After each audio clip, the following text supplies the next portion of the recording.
Welcome everybody to the Give It Podcast, the podcast for blurs, for nerds. If you have a fandom, guys, you are most certainly welcome here. I'm your host, the most Black Spartan. Of course, Obi is with me. I think he's with me. You with me? And yes, we are kind of on a late night. We apologize, but hey, if you're watching, we appreciate it. And if you're watching us on record, we still appreciate it. But as usual, like I said, hopefully others will be joining us soon. Like I said, kind of late. Apologize. But as we always usually say on here, guys, we are a little bit older, so we do try to watch our language because we don't try to cuss all the time. At the same time, guys, we do try the trailers that we do watch and things that we do show may be too young for view, maybe too graphic or too for younger viewers. If I can find words, that'd be great. Viewer discretion is advised, is what I'm saying. Aside from that, welcome. So, what we can get into, guys, again, Evo 2024. Hey, Seiko, why is my cousin up so late? Because he had a late nap, I guess. But Evo 2024 has came and gone, and with that, there has been a lot of news. Congratulations to the winners of those tournaments. But being that said, guys, we did get a lot of news from Evo, especially in the video game realm, especially with Tekken 8 and the surprise that they had.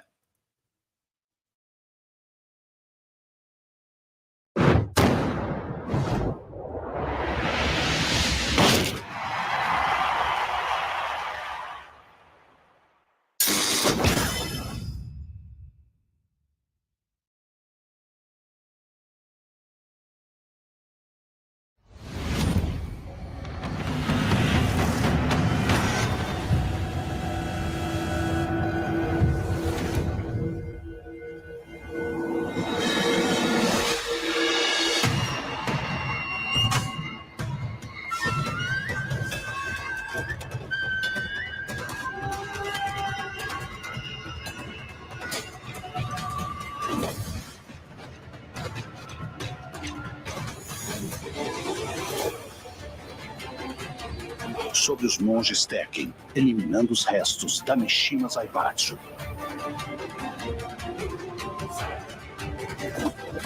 技と体はかつてなく磨かれておる。心が不安定な状態ゆえ、心技体の機構が取れておらんのだ。そろそろ頃合いだな。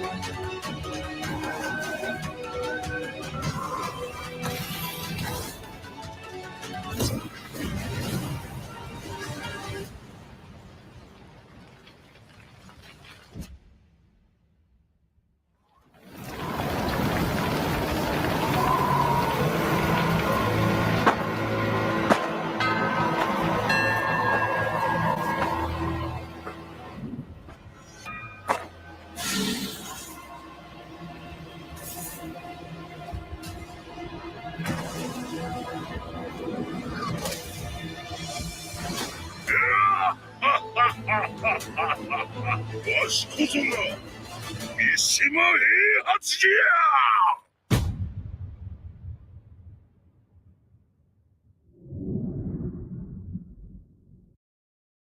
All I can sit there and say is when it comes to Heihachi Mishimas, or just the Mishimas in general, they do not stay dead. But that was the surprise trade. That was the surprise trailer from Evo 2024. Heihachi Mishima is coming back to Tekken 8 because for some odd reason, basically bad guys don't stay dead. But again, it's going to be interesting. Not actually news on when that's going to be released, but we are looking forward to that. Aside from that, guys, Street Fighter 6, not to be outdone by Tekken 8, also had news of their own. And this was what me and Joe were talking about last week because of the crossover between King of Fighters and Street Fighter 6. It wasn't surprising that we were going to see a King of Fighters character on Street Fighter 6, and this is the teaser trailer for it.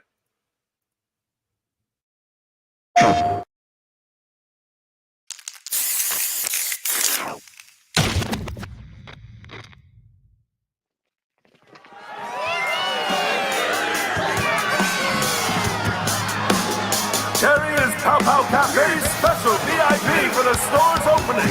But whenever the hungry wolf's around, you know that his fights are going to be a hot topic. Harry, let me fight you next. I want to fight you. Oh, wait, he's going all out here. Is this going to do it?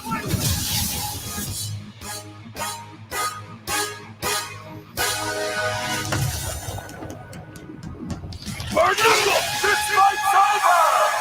Your winner is the Hungry Wolf, Terry Bogard! Okay.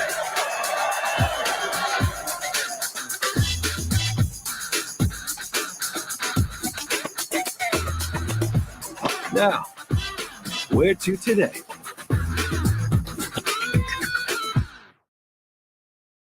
I, for one, am looking forward to that. Terry Bogard. Now, unless you're my age, and Obi, well, let's be honest, you're younger than anything I'm showing right now. But if you remember King of Fighters, SVC Chaos, Terry Bogard, again, one of my favorite characters from Fatal Fury, also on King of Fighters, and now going to be on Street Fighter 6 very soon, come this autumn. So probably I'm just spitballing here, maybe a August, September release. But again, looking forward to that. Again, like I said, we also got King of Fighter news as well. But we do also have a Dragon Ball trailer as well, because again, Dragon Ball Daima, which is weird because Dragon Ball Super could use a new arc, but understandably, the creator is no longer with us. May he rest in power. But if you are interested in Dragon Ball Daima or don't know what it is, here's a trailer for it.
So that, guys, that was Dragon Ball Daima, which you can see is going to be coming out in October 2024.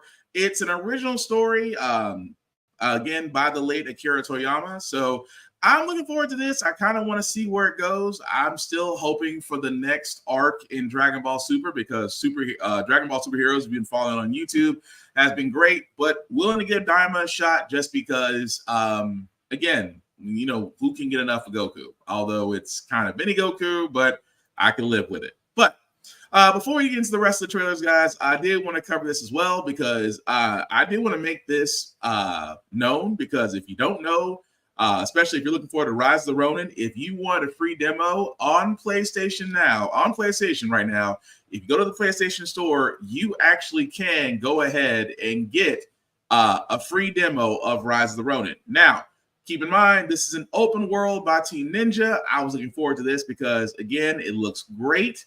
But if you do have a PS5, you definitely can go onto the PlayStation Store. You can actually download the demo and you can play it. There's not a lock on it. There's not a timer on it. You can play as much as you want, because, again, I miss the days when you actually did have demos, because demos let you know whether or not you was going to rock with the game or you was not going to rock with the game. And, you know, games need to get back to that. That's why I always love the fact of, like, for all those that don't remember when you used to go to Pizza Hut or you used to go to Blockbuster, renting places. I know, weird. But, or PlayStation Magazine that actually had the demos in it. Obi, I know, it's young. You're way younger than that.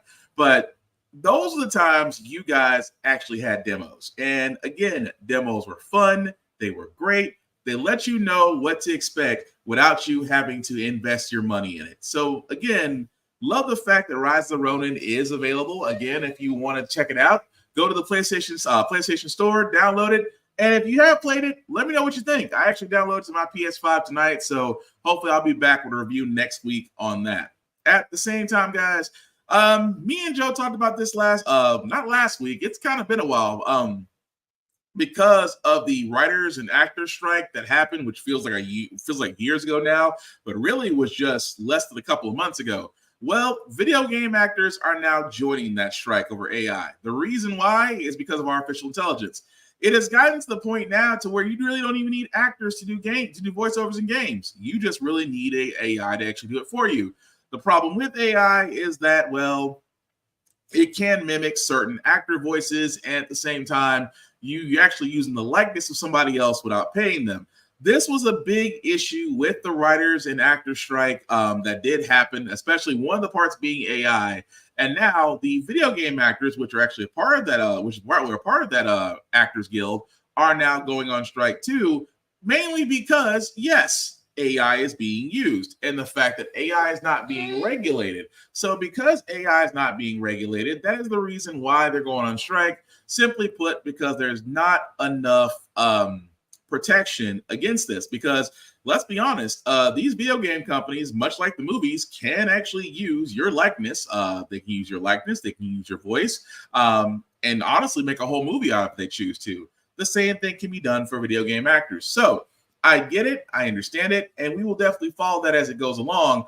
Hopefully it should be solved fairly quickly, but at the same time, we don't know.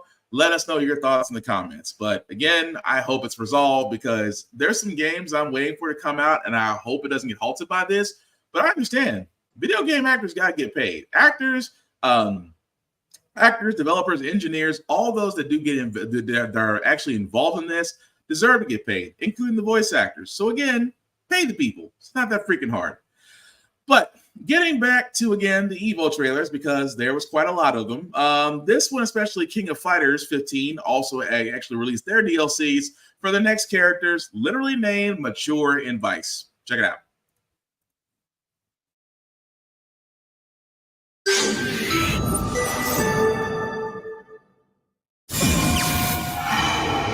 KOF 15.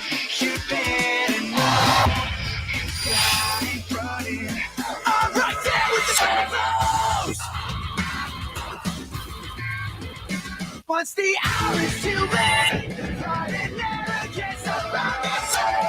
We will pay. Take my hand, it's now or never. Don't let them escape.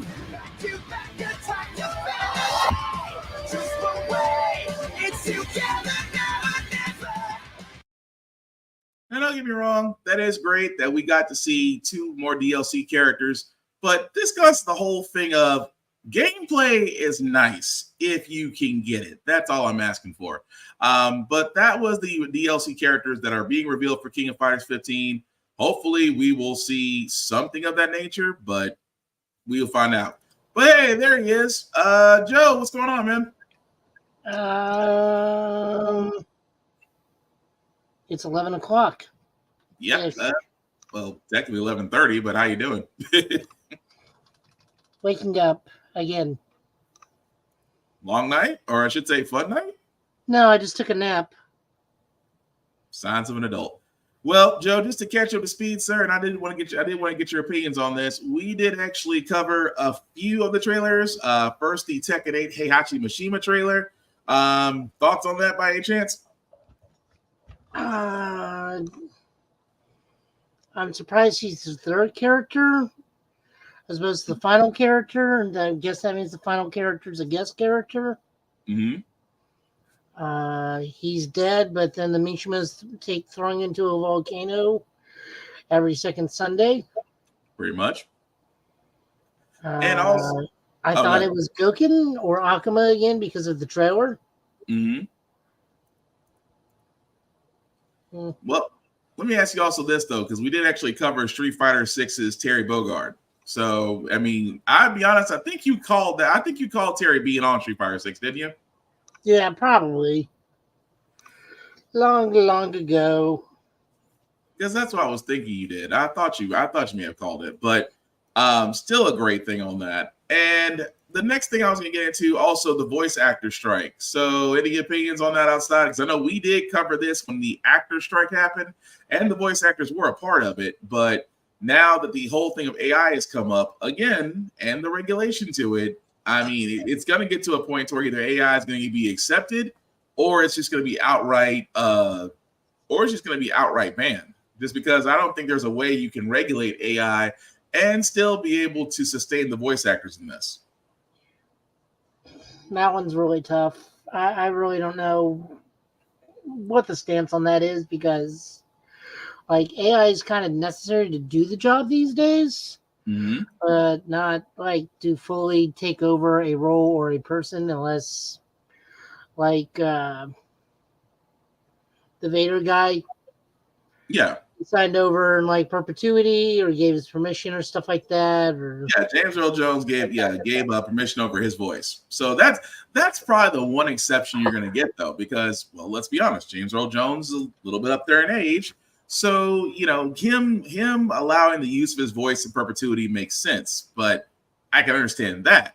But anybody else who are still very active voice actors, you're going to run into that issue of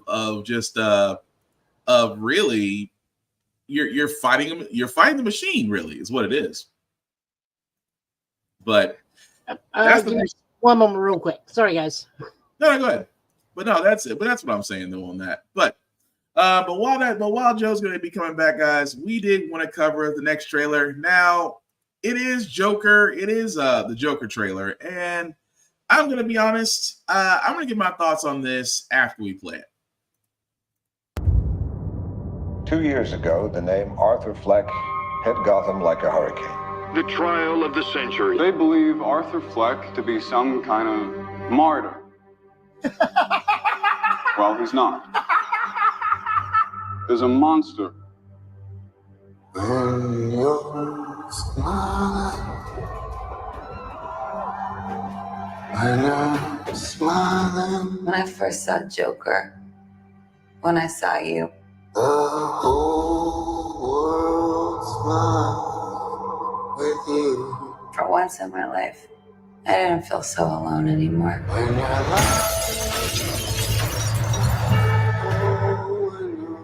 laughing, the sun comes shining through. For once in my life, I have someone who needs me. How about you, Arthur? Do you still think you're a star? Showtime.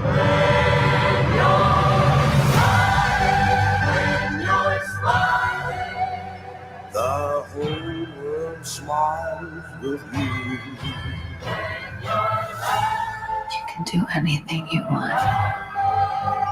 The sun comes. You're Joker.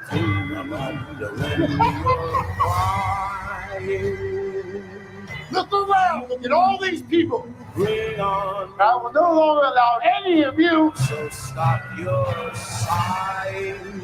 to keep me down. Be happy again. I got the sneaking suspicion that we're not giving the people what they want. It's okay, baby. Let's give the people what they want.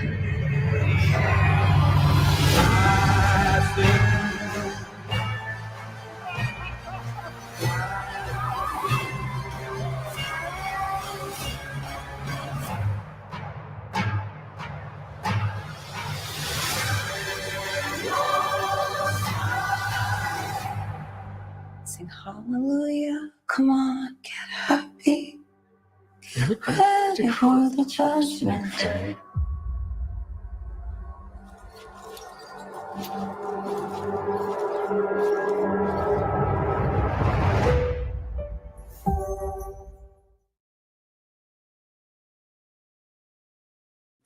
Okay, so with that, guys, that was Joker Folie à Deux, or Joker 2 as they know it, and there we go.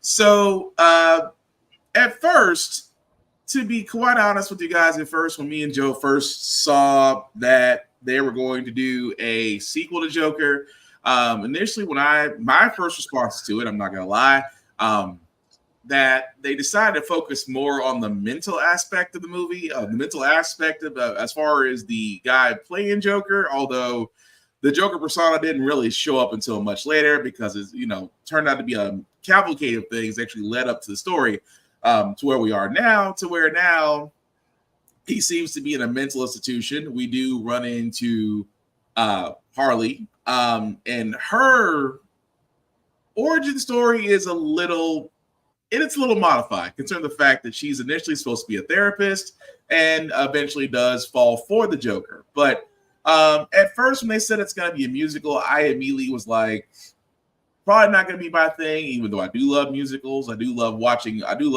musicals, especially the greatest show on earth, still one of my favorites.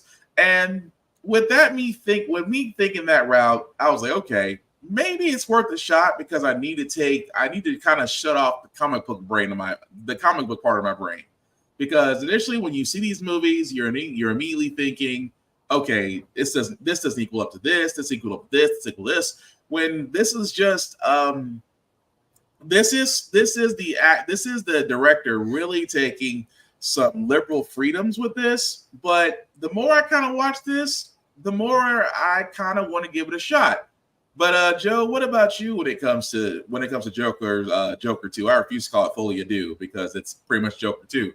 But would it make you want to watch it, or would it make you feel like you probably just need to pass this along because you may not be the target demographic? Based off this trailer alone, I still have absolutely zero idea what's going on. And I think it's the fact that we're going to need to see it to talk about it on the podcast.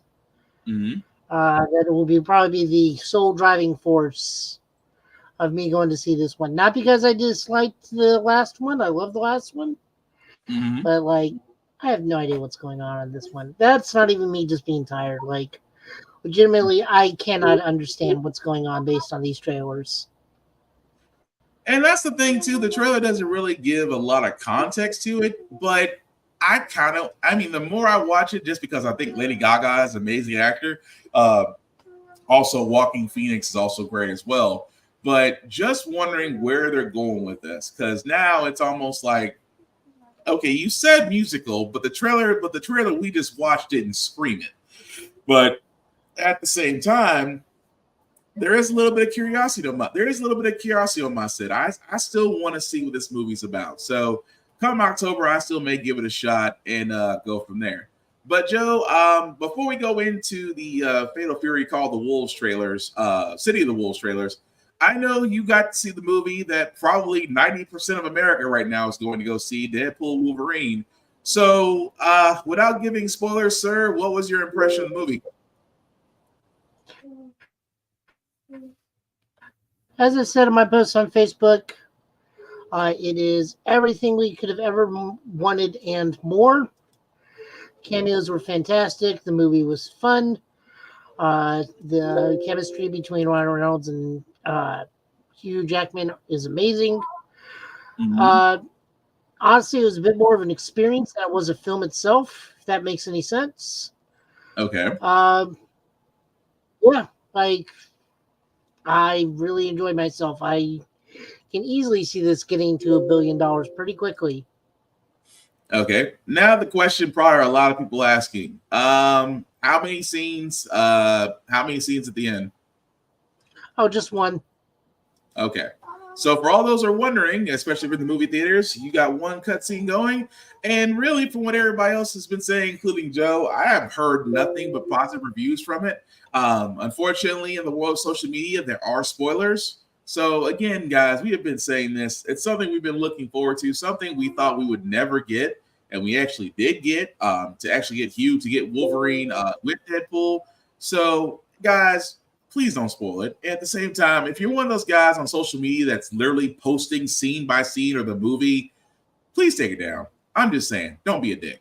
But moving right along, guys, as we're, like I said, we got quite the haul from EVO 2024. Fatal Fury, City of the Wolves, actually had two releases.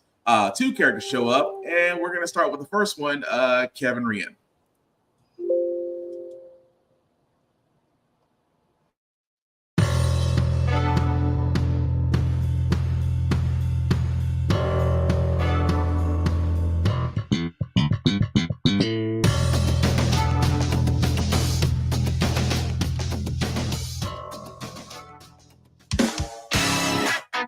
It's a bad day to be you. Are you gonna come quietly? On the ground! Watch your feet! Yes, sir. Watch your feet!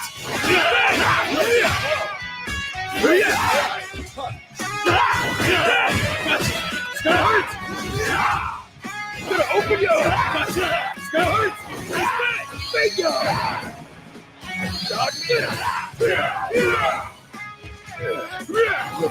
Watch your feet!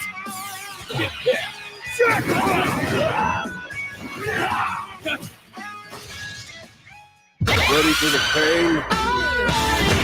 This is gonna hurt. Here!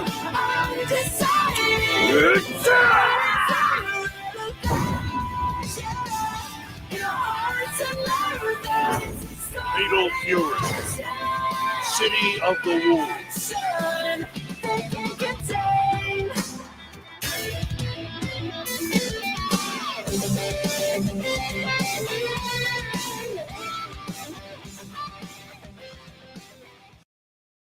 I was going to point this out. This guy reminds me of every officer that turns his body cam off. So that was actually Kevin Ryan. As you can see, he will basically be on Fatal Fury, City of the Wolves. And so far, I mean, his skill set is not that. It's actually kind of cool. I'll give him that much. But Joe, any thoughts on this character? He's a returning character from the original Garo, Mark of the Wolves. He was insanely busted, almost as good as Bug Kushranada in terms of like tier ranking and whatnot. He's very reminiscent of the Ikari Warriors, Ralph and Clark. He's actually very similar to Ralph with all of his napalm style attacks. Okay. Well, the other one we have, who kind of reminds me of Daredevil, had sight and basically used a staff all the time. This character is Billy Kane, and you'll see why I said that momentarily.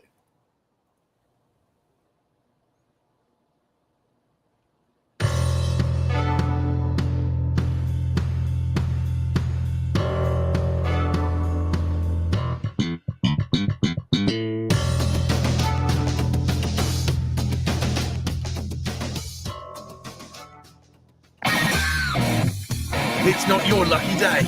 I'm in a rotten mood.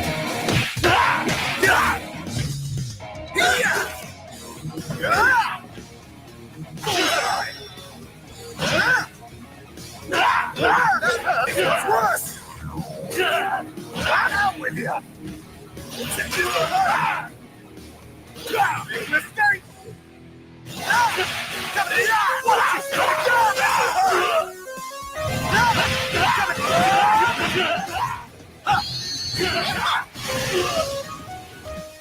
Getting hot around here. Hellfire!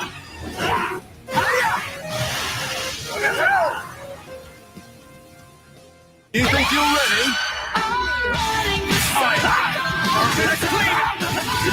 This will be a good clean burn.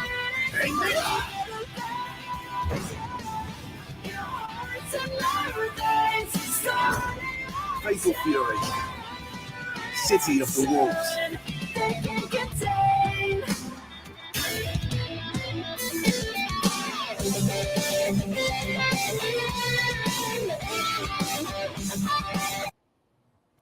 Again, Daredevil with a stick and in sight.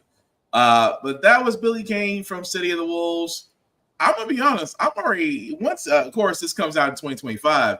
Two things I take away from this. One, there is another song I have to figure out what is playing at the end because I like it. And number two, figuring out which two mains I'm going to go with once this comes out next year. Billy Kane might be one of them because I do like his moveset, which it looks like it's going to be more of a long range type of fighter. But Joe, any thoughts on that? Well, Billy is a returning fighter, from the original Fatal Furies. He was the sub boss and underling direct henchman to Kane or Geese. Mm-hmm. He's now taking over the Geese Foundation, or Howard Foundation, rather. I really dig that his current looks an amalgamation of all the costumes he's ever worn. He's like literally just took a piece of clothing from one part of a previous uniform that he ever had. The thing that I'm not used to with him is you can actually see his hair. He's always had the bandana over his head. Yeah. Playstyle remains unchanged, but when been a sub boss and probably one of the hardest sub bosses in SNK history, you don't need to change your moveset too much. Do you want to see what the rest of his super move is and what his hidden super move is? But that's about it. Seems pretty straightforward, really, to me. Well, it's funny that you bring up SNK because, again, I feel like you called this too, because this was also news that was released at EVO 2024 that they are bringing back SNK versus Capcom SVC Chaos. And I know Joe's excited. I'm definitely excited, but here's the trailer for it. Huh? I already bought it. It's $20. Go support this they have no choice but to give us the crossover we really want. Go force them to give us Capcom vs. SNK 2 Match of the Millennium. We could always bully them. That's more personic. But anyway, here's the trailer.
Again, like Joe said, it is $20 available right now, guys, on PS4, Nintendo Switch, or Steam.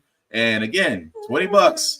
This game, like Joe was pointing out, I do think this is a temperature check because again, if you never played SVC Chaos, you really should. It's a really fun game, especially with the fact the mechanics involved. But yeah, like Joe said, if this is their way of seeing whether or not we're interested, we might get a sequel. At least that's what I'm hoping. But I do love the fact that Netcode is actually being involved, which is actually allowing online play because, again, these are the type of fighting games that deserve to have online matches. But, here's hoping. But, Joe, anything you want to add to that?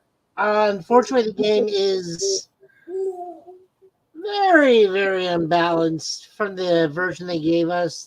This is like the latest version of it. So pretty much if you're not playing either Geese or Zero, don't even bother.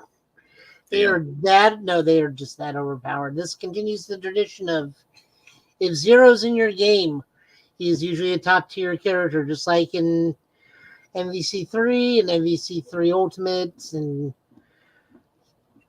whatever is after MVC3. I think it's MVCI, but that makes sense. They're they're incredibly unfair. Just incredibly unfair. Geese and Zero are incredibly unfair. But Gotcha. no, it's a fun game. It's also where we get Violent Ken from. True.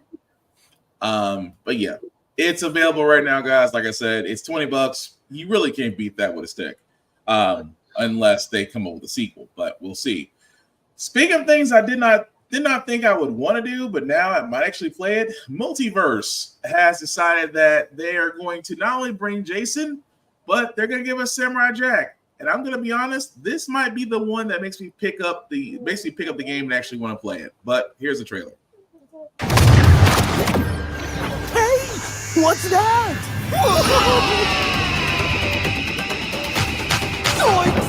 Where am I? The young boy, Finn, told me that this is called a crossover. Yeah, boy! And now we begin. Another day, another strange battle. Test me if you dare.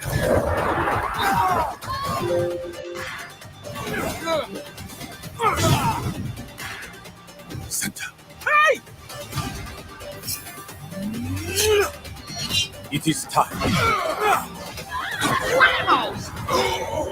I do enjoy a dance. This is not the end. Watch carefully. This is how a warrior does it.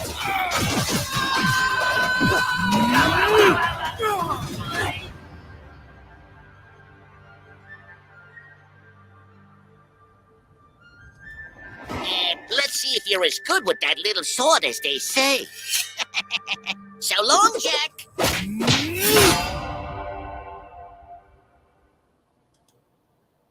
You know, that will probably be the one that makes me want to play this game. Because honestly, Multiverse has been out for quite a while. Then it was shelved. Then it was pulled back out. So now you can play it again. But to play a Samurai Jack, though, in season 2, I'll be honest, it will make me want to play it. But Joe, any thoughts? Surprised you guys didn't ask Phil Lamar immediately after learning about this. Say it one more time. Surprised you guys didn't ask Phil Lamar about this as soon as this got announced. Oh. Well, yep, he's actually available. It's like he said, it starts season 2, July 23rd. So that was 3 days ago. So you definitely can play with Samurai Jack now in Multiverses. But I may actually download it and actually give him a shot. But speaking of that, guys, we do have some other news before we get on to our comic pulls. So, Transformers 1 has a new trailer, and if you weren't already sold on wanting to watch this movie, this will definitely do it. But Joe, before I play the trailer, any thoughts on this upcoming Transformers 1 trailer they released? What I hear on the screen, this is the best Transform movie since '86. That's saying a lot. If you haven't seen it, here's the trailers for the latest trailer for Transformers 1.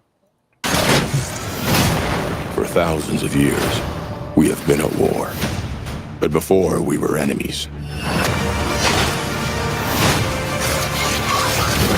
We were like brothers. You ready? Always ready. Let's punch in.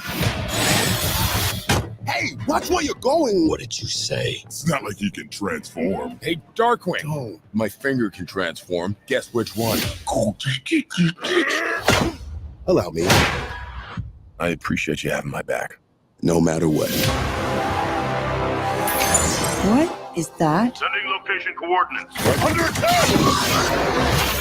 It's an SOS message from the surface. Fantastic. It's time to show them we are more than meets the eye. A cave with teeth. Nothing scary about that. Holy Primus. I see strength in you. Take these and access your full potential. We can transform now. How do we use these things? Come on. My hands. How you choose to use this power is up to you. We roll out. What? Louder. Transform and roll out. I want to help build a better world. Like you said, we can be so much more. Maybe it's just me, but he's different. Yeah, no, I picked up on that. I picked up on that too. What happened to my best friend?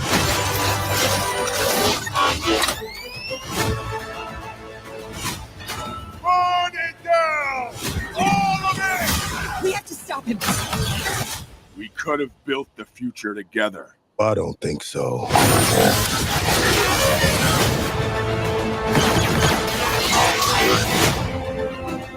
Decepticons! Rise up! Incoming! Come on!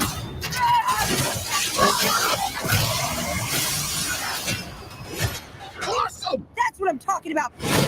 Now is the time for us to stand up together as one.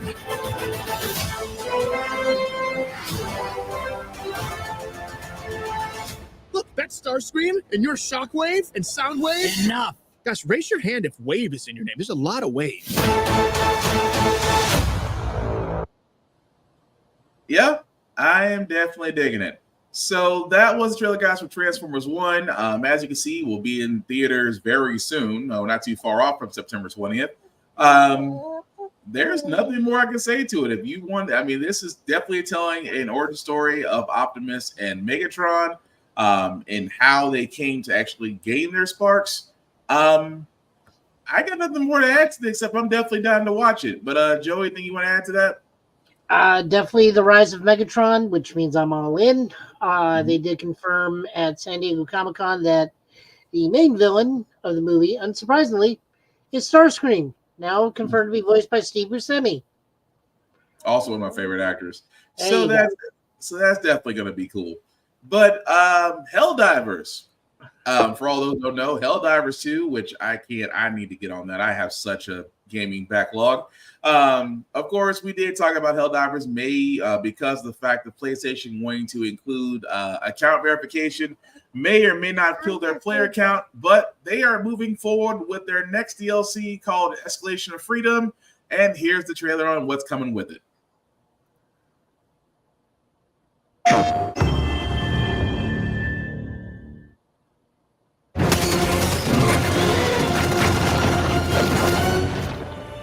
Since launch, we've improved Helldivers quite significantly together with you, the community. We've released a lot of content, such as the flyers, the TCS missions, the destruction of an entire planet.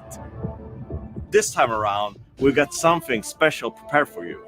It's our first step out of many, where we're gonna expand the game in big, meaningful ways. New game modes, new objectives, new enemies, and even a whole new difficulty. To give you that, we have to escalate it. An escalation of freedom.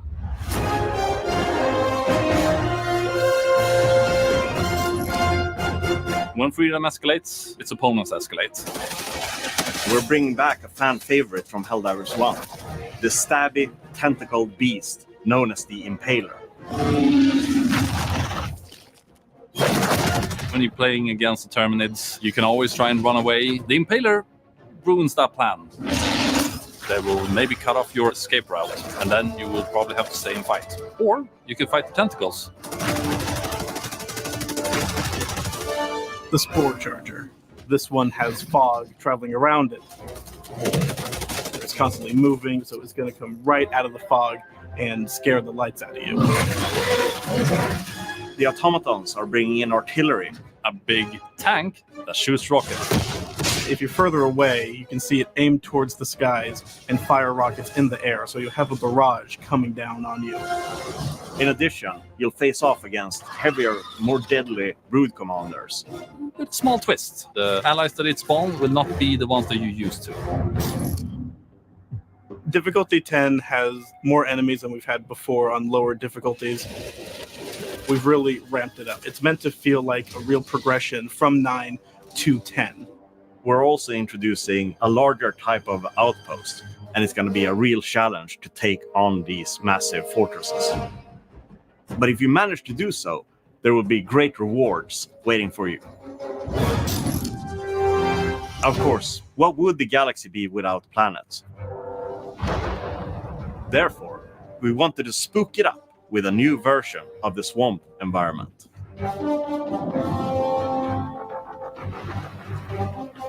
The acid storm weather effect now comes with a new mechanic. It reduces the armor of enemies and Helldivers alike. You'll do a lot more damage, but you'll also take more in return, which is just as horrifying as it sounds. In Escalation of Freedom, we have new objectives coming in, like the Retrieve Larva mission, where you find this backpack with little crying larvae that you need to reach the extraction with. But you also have to be careful because it's gonna be crying a lot, and you're getting swarmed by more and more Terminids.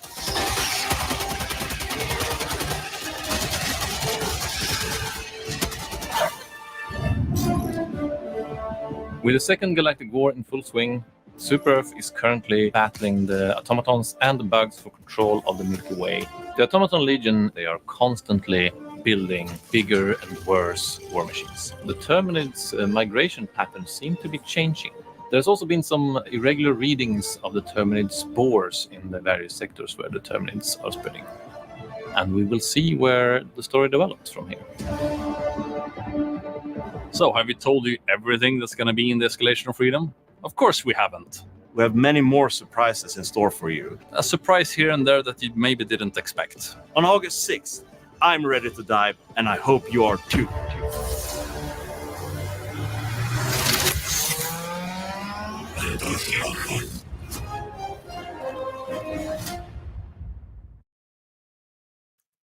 Okay, I am fairly convinced that, you know what, if you ever wanted a game that sat there and said, okay, we're not going to go easy on you, we're just going to amp up every time you play, this is it. And I know, Joe, you played Helldivers. I know Tafari has played Helldivers.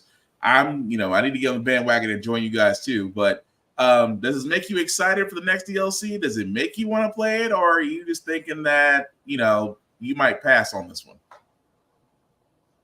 Yeah, I'm going to wait and see what else we got going on. I'm still playing Monster Hunter and enjoying it a little bit more than I am Helldivers, but that's because I'm not the biggest running gunner type of person. But like the ultra satirical take on the game is magnificent, and I do look forward to see what the levels look like. Yeah. Pardon. I'll definitely give it a shot, especially now that I'm at least leveled up to get a mech. So we'll see what that does. Yeah, but that actually comes out August 6th. I will definitely be playing. Like I said, my backlog is getting smaller, but every time I see something new, I want to play it, especially that. But moving right along, guys, before we get to our last game trailer, Gundam Requiem for Vengeance also had a new trailer come out on Netflix. And again, this is a live action Gundam, but it has a lot of promise. If you haven't seen the trailer, what's that look for, Joe? Couldn't remember this was a live action one or the new CGI one. I'm sorry. New CGI. My bad. Requiem for Vengeance. Let me correct myself. That's CGI. But anyway, here's the trailer.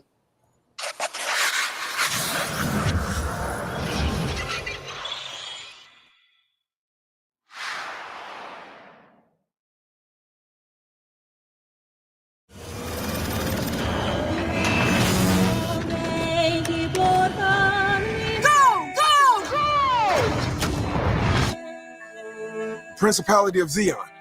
We came to take Earth away from them. They're gonna do whatever they can to stop us. Perhaps none more so than...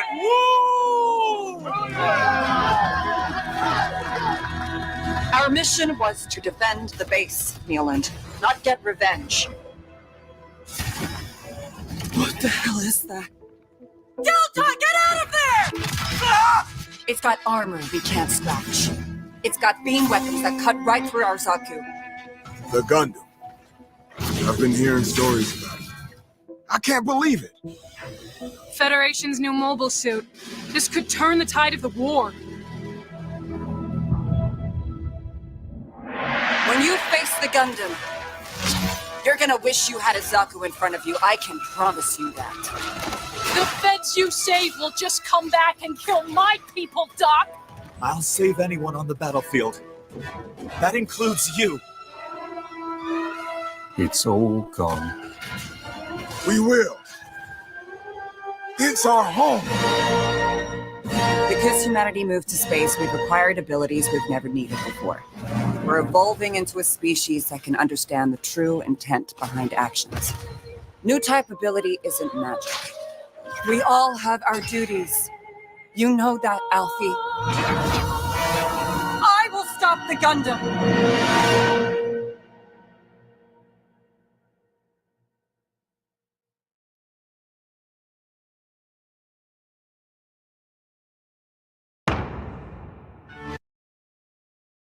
All right, so that was Gundam Requiem for Vengeance. As you see, will be on Netflix October 17th. I like the fact that they're trying to take a different turn with it. Like, for a lot of the Gundam stories and movies and animes, it is usually told, well, maybe one. I'm trying to think. Maybe there was one that was told from the opposite side just because it was an experiment. But I'm not 100% sure on that. But this one is kind of being told from the Xenon side, where it's literally vilifying the Gundams, and I'm just like, okay, I'm willing to give it a shot.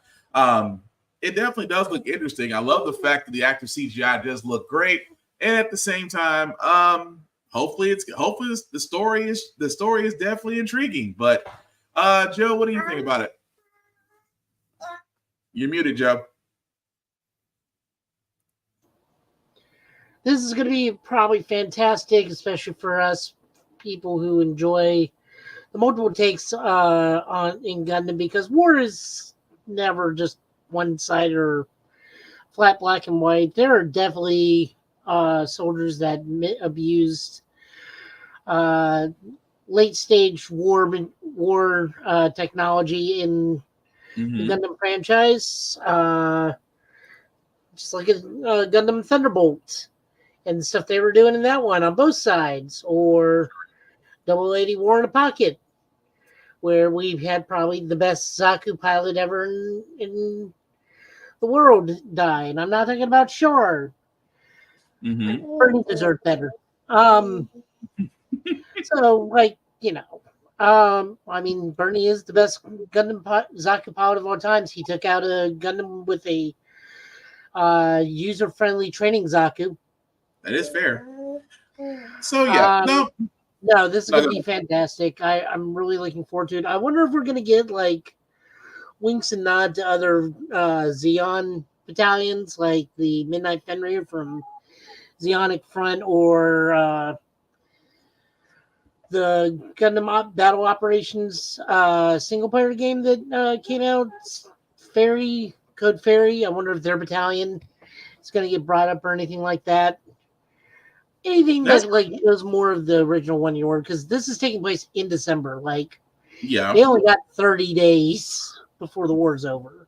That is true. So it'll be interesting to see what they do with it come October 17th. But the last show that we do got, guys, before we get to our comic book pulls, again, if you haven't seen Bleach, of course, 1,000 Year Blood War, that anime is great. Part 3 is coming up very soon.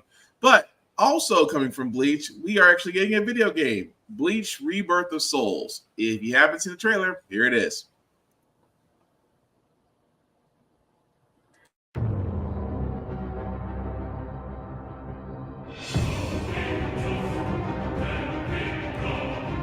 Do you want to fight? Do you want to win? Or do you want to live? Which is it? Fighting for its own sake is meaningless. Survival in itself is meaningless. I want to win! Wielding swords that personify their soul, Soul Reapers now jump into battle. I won't lose. No way. not to anyone. Your powers fall far short of mine. Give it all I have! Utilize each character's unique Sunken Soki action to cut down your opponent's Reishi. Cutting down 1 gauge of Reishi decreases your opponent's Kompaku. Are you ready? After damaging your opponent, unleash your Kikamu and destroy several of your opponent's Kompaku. Destroy all 9 of your opponent's Kompaku and win the game. Too easy. What? Did you really think you could defeat me? Using the spiritual power accumulated while attacking, unleash a special spiritual pressure move. You can also activate reverse action while attacking and defending. Turn the tide of battle with well-timed combos. So this is all you can do. Scatter Senbon Sakura. Shall I explain to you the full extent of the difference between you and me? Bankai Senbon Sakura Kageyoshi. In the midst of battle, accumulated power brings you to an awakened state. Unleashing your true power will overwhelm your opponent. Senken Senbon Sakura Kageyoshi. You've reached your limit. Ichigo Kurosaki. I'm not done yet! Bankai! Tensa Zangetsu. This is my Bankai. Alright, let's just start over. All I can do is to take all of my spiritual pressure and try to channel it into one big strike. After everything we've been through thus far, neither of us has very much strength left. Yeah. Let the next clash decide this battle. Are you ready? Byakuya Kuchiki! Bleach, Rebirth of Souls. What? Who are you?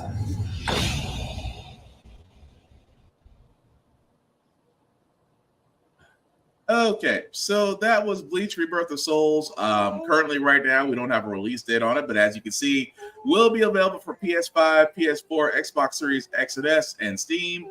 The only thing that I really take away from that is the fight system. Granted, it was a lot being thrown at you in less than 3 minutes, but it seemed more intricate. I was thinking more along the lines, it was kind of giving me Naruto, Naruto Storm or Chronicles, things of that nature, just because it was more of an intricate fight system. But looks like this may just take some getting used to. But like I said, that's the first trailer that I saw of it. Joe, what did you think? Honestly, I think this trailer may be a bit more detrimental to the game because, like, you do not need to use that many in-universe terms, and to get this like hyped for people that are new to Bleach, no one knows what the hell a Kompaku is or a Retsu or anything.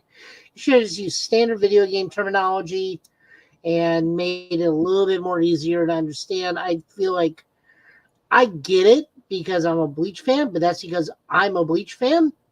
Yeah. If you're trying to bring in a new audience, this is not the way to go. You should have just, again, and I'm repeating myself, but like for emphasis, you should have used standard video game terminology. I feel like this is more a successor of the old PlayStation Bleach Heat the Soul games, where it's more Soul Calibur like than the Arena Fighter. I don't get the feeling that this is going to be a full Arena Fighter. I think this is going to be like a 2D plane back and forth, but you can dodge in and out of the background like in Soul Calibur, rather than like full on like Naruto running and Dragon Ball Z flying stuff. But I said the trailer that was not a good trailer. They could have gone a little bit less hardcore with in-universe terminology. Well, it's just like I said, don't get me wrong. You got a point about how it was explained. It just that it didn't really feel engaging. And like I said, it didn't really feel engaging as far as how they're trying to explain the fight system and how the battles are done. But like I said, it's the first one. Now, hopefully the next trailer, maybe they'll learn from it. Still want to give it a shot, but like you said, that if that's your first thing bad, I get it. But I'm just saying, like, maybe the next trailer should be a little bit more, well, let's just be honest, perfected. Improved upon would be nice. I mean, we're not trying to no, go ahead. This does at least tell us this goes from episode 1 all the way through the Rescue Rukia arc. So that means we will have a decent roster because we have a whole bunch of people that are like legitimately in this stuff. So, but how far out beyond Rescue Rukia, I don't know. Because like, I don't know if we're gonna get the Arrancar. We at least get Masked Ichigo is definitely teased, but I don't know if we're gonna go all the way like Grimjaw, Jaggerjack, and like the full demon version Ichigo, full hollow Ichigo, and stuff like that. So I don't know if we're gonna get the Hectomundo arc or what the storyline's gonna be. I would hope they at least go all the way through till Final Zangetsu.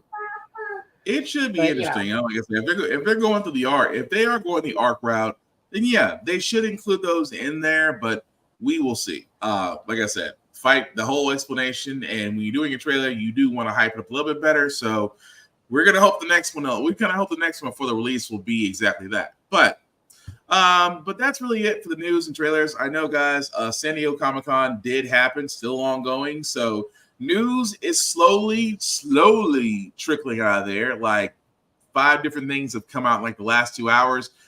We will basically cover all of that. It's the fact that we did have a lot of Evo news first. So we do apologize. We didn't really go a lot over San Diego Comic-Con this time, but next week we will definitely cover just that.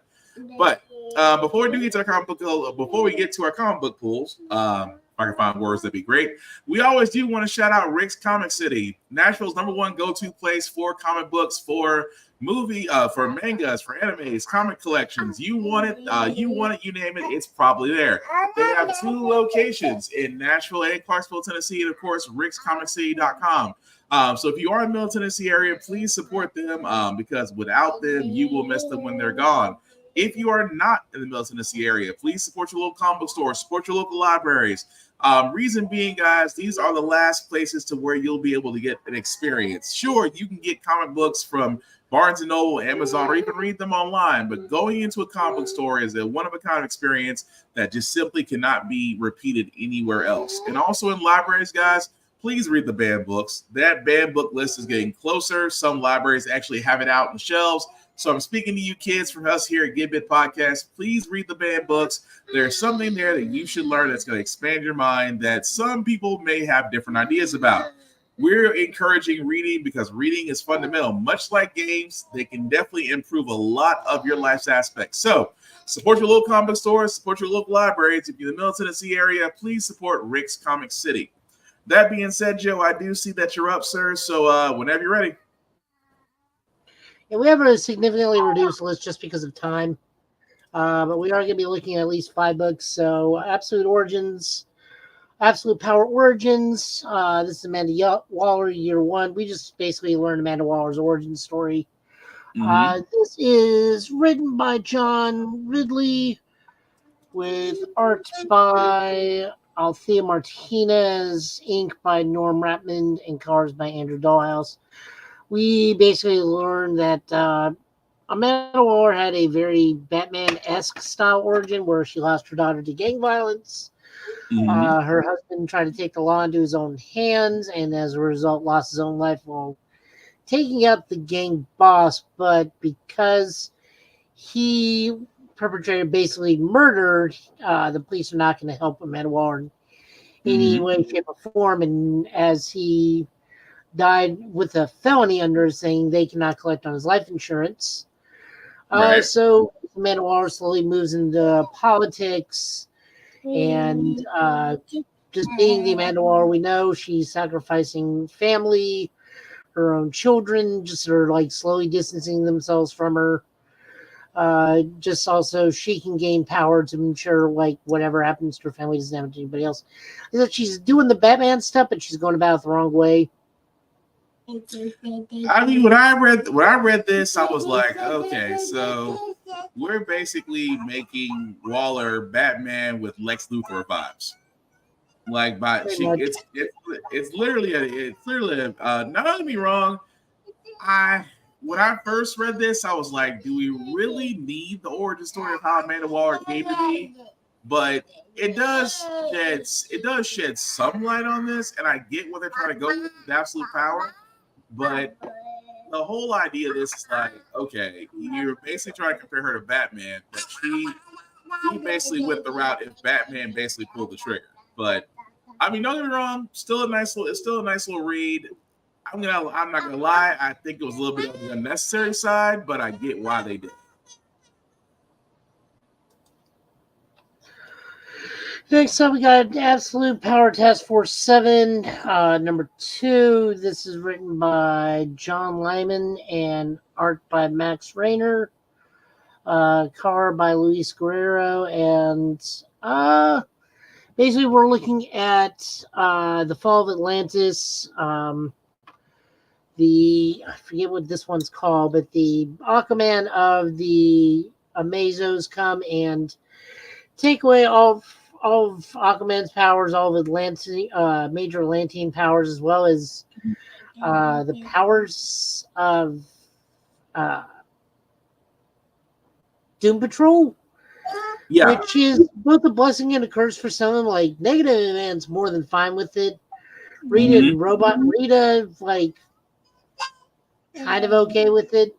I don't know how you take Robot Man's powers away. That one's kind of confusing. That was so funny because Robot Man was like, I still have my powers. You don't have any powers. You're a robot.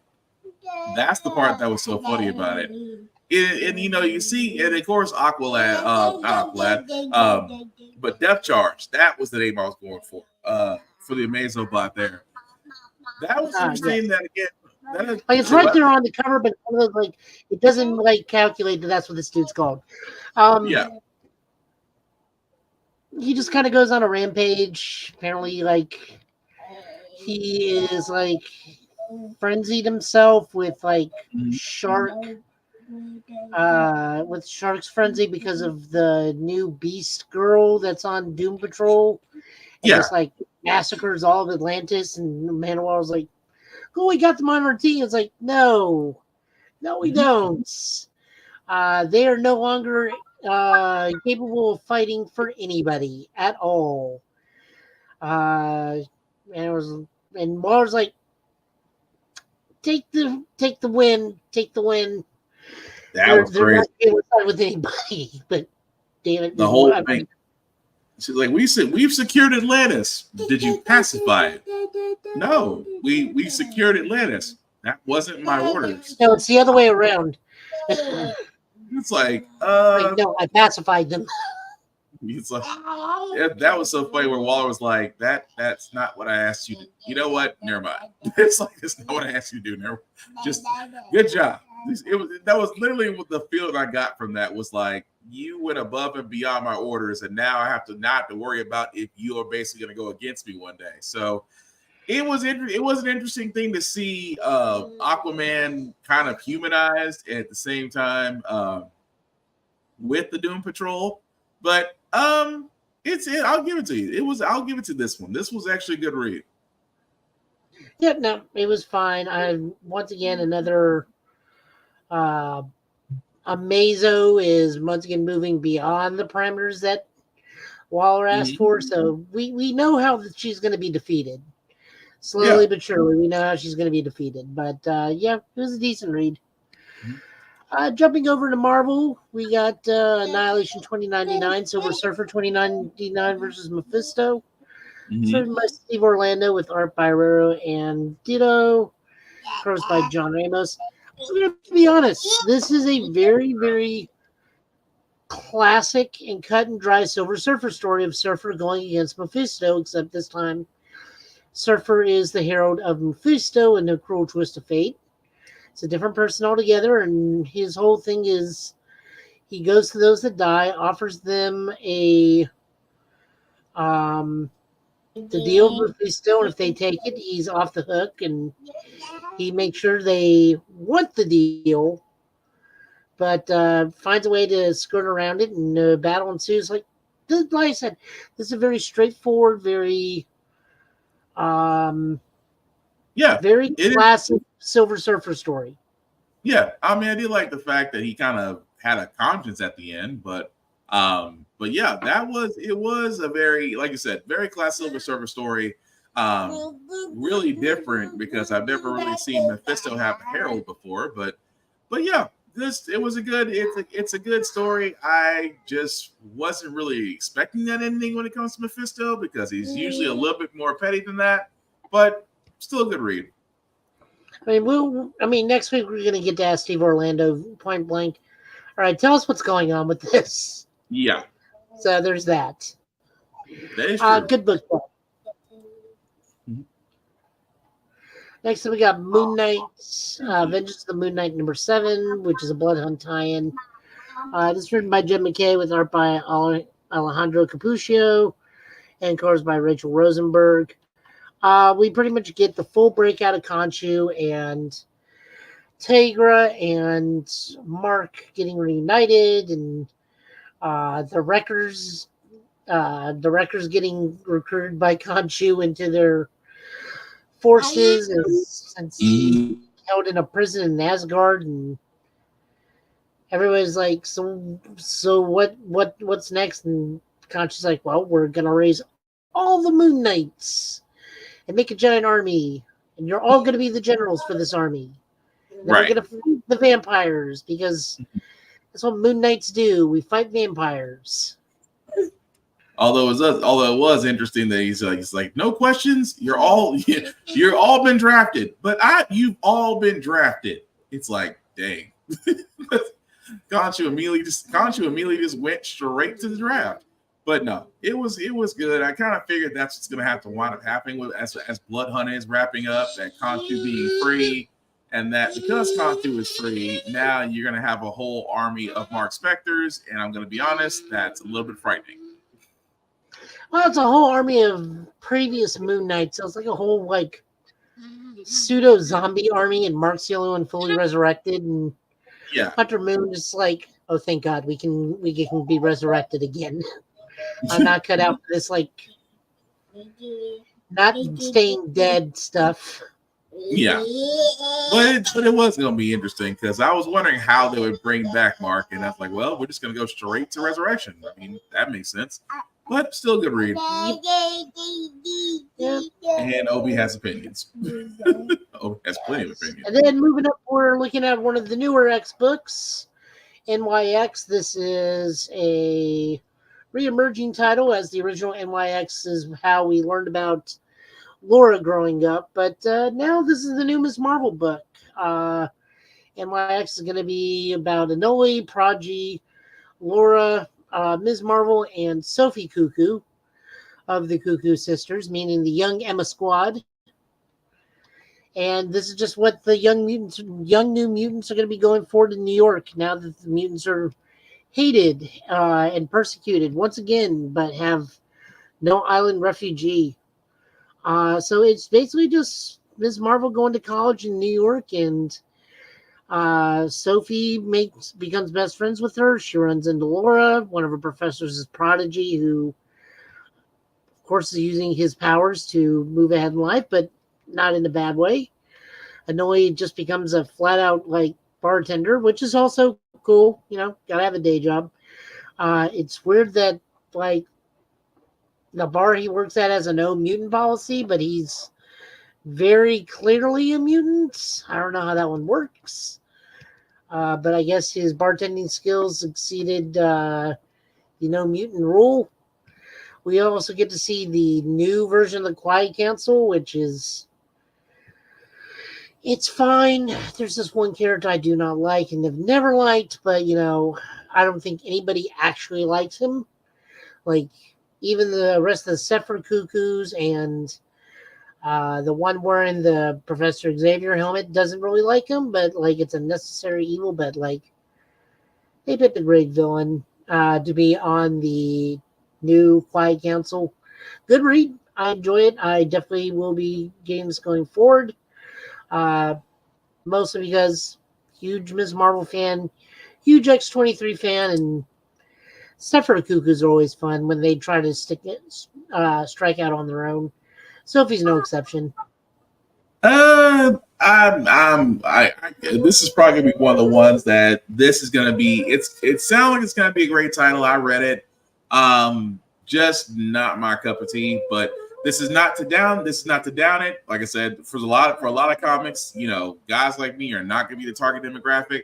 But I did love the art. I did love the pace of it. It's just that this is probably gonna be a pass for me, just because. From an X-Men standpoint, I like what they're doing with the X-Men team, but to put Miss Marvel on this, it just may not work for me. But it's only This my is like opinion. a new version of like New Mutants. Yeah, which I got that too. But I just want to say, again, just my opinion. Would still want you guys to go out there and still read it, give us your opinion on it, and go from there. But yeah, for me, this is probably just gonna be probably a pass on this one.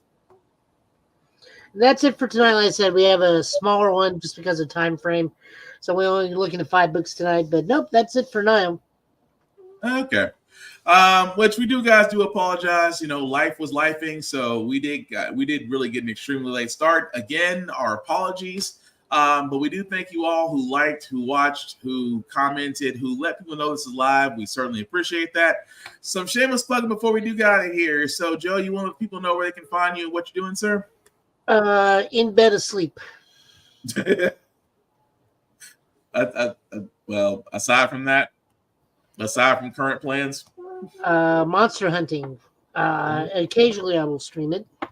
Right now I'm just trying to farm like Master Rank 5 monsters, so I can stock up on stuff to upgrade weapons. That's really it. Or I'm hunting with my buddy Jared and trying to get him caught up with me. We're all learning new weapons. Or in my case, I just keep falling back on to Gunlance because good attack, good defense. Mm-hmm. And Okay. the Master Rank 5 monsters, I need a big shield. Understandable. But you can definitely catch Joe on his channel at Show Guy Joe, especially with him and Tafari reviewing Ultraman. Which, again, if you haven't seen their reviews of it, you highly should. We actually showed a clip of it last week. Tafari is currently at DreamCon in Dallas, so there's a reason why he's not with us. But next week, he'll be back with us with the news from DreamCon, as well as us going over San Diego Comic-Con. As for me, guys, before I do get on myself, I do always want to shout out BlurStation.com. I keep telling people, guys, we've always wanted our own Hulu, our own Netflix, or Amazon Prime. Blur Station is definitely it. If you definitely go to BlurStation.com, it definitely has movies, it has television shows, it has anime, it has manga. It is going to have everything that you usually see on streaming services and then some. If you are interested, guys, please go hit the Join Now button. Under Join Now, select the Blur's Eye View of Vending membership, and then select myself, Black Spartan, or Tafari at Tafari TV. Either one, we would certainly appreciate that. It is $10.99 a month to view Blur Station. After paying $10.99 a month for 36 months, you do get the option to own a piece of Blur Station. Yes, own a piece of a media conglomerate. You can't beat a stick with that.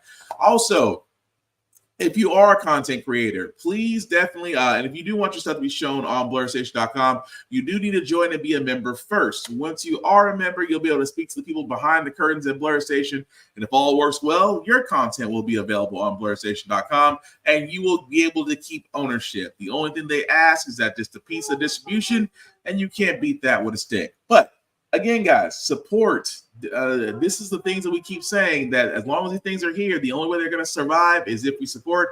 So definitely check out BlurStation.com. Also, guys, if you are lucky enough to be at San Diego Comic-Con, good for you. If you are in the Dallas area, please check out DreamCon. It is going on right now for Saturday and Sunday. Again, if you are lucky to go to San Diego Comic-Con, hopefully you are enjoying yourself. But if you're not, Or if you're in Dallas, definitely check out DreamCon. DreamCon, of course, you go to dreamcon.com to purchase your badges and tickets there and be able to have the con experience. Again, definitely enjoy it. As for myself, guys, Black_Spart615 is where you can find me on the interwebs. Again, I am a friendly person. The only rule I have is don't make it weird. Don't make it weird. I don't want to block you. I don't want to go through all that. I'm pretty much a love the conversation type of guy. But again, keep it clean. Keep it normal. Don't be weird. That's all I ask. At the same time, guys, the podcast can be heard wherever podcasts can be seen or heard, whether it's Google Play, Spotify. We are working on Apple. Also, check out Always Record Television, APR TV. Not only available online, but on Roku devices, where you'll be able to find our shows. We'll be able to find Get Bit Podcast and How the Crack We Got Here, my other podcast there as well. So definitely like and share, and then check out Always Record TV from there. At the same time, guys, you can find me on Blurred's Eye View every Tuesday and Thursday, along with Safari TV and others who are now split between cons right now. But definitely check us out there as we return back this Tuesday with a new guest. And again, always a fun time. But that being said, guys, like I said, cons are happening. So 3 quick rules before we call tonight that you need to follow. Number 1, respect the cosplayer at all times. Cosplaying is for everybody, regardless of your height, weight, preference, or color. Anybody can cosplay. The only rule that I have is don't do blackface. Don't want your ass kicked at a con? Don't do blackface. Number 2, hygiene is important. You're going to be in an area to where it's going to have a lot of people in very little room. You're going to be right next up to each other. So please, guys, clean yourselves. Washcloth preferably. Please use soap. Please use deodorant. Please wear clean clothes. Hygiene is important for many obvious reasons, especially in being in close proximity of someone else. Number 3 is the same rule that I have for myself as I have for everybody else at the con. Because this world is cruel and cold, be nice, be kind, talk about your fandoms. You'll get a lot further when you're not being a dick.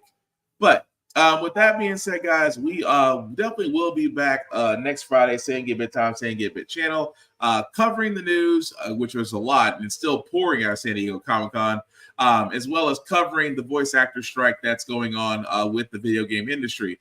But like I said, guys, please be safe. COVID cases are back up. So if they ask you to put on a mask, don't make it weird. Just put on a mask.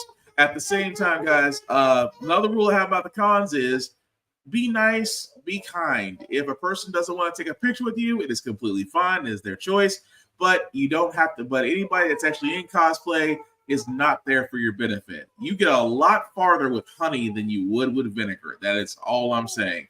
But beyond that, guys, again, we do know it's late. We do thank you that has stuck with us this long.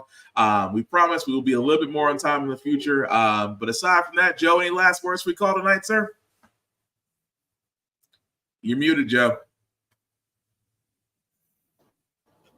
Say, no, I'm good for the night. All right. Well, with that being said, guys, last thing you said about Give It Podcast, all about fandoms. We love them, we share them, we debate them.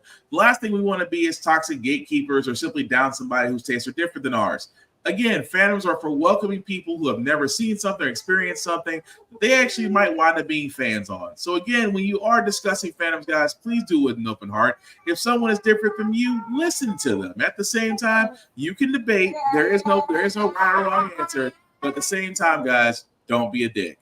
That being said, he's been Joe. I've been Will. This has been the Give It Podcast tonight, guys.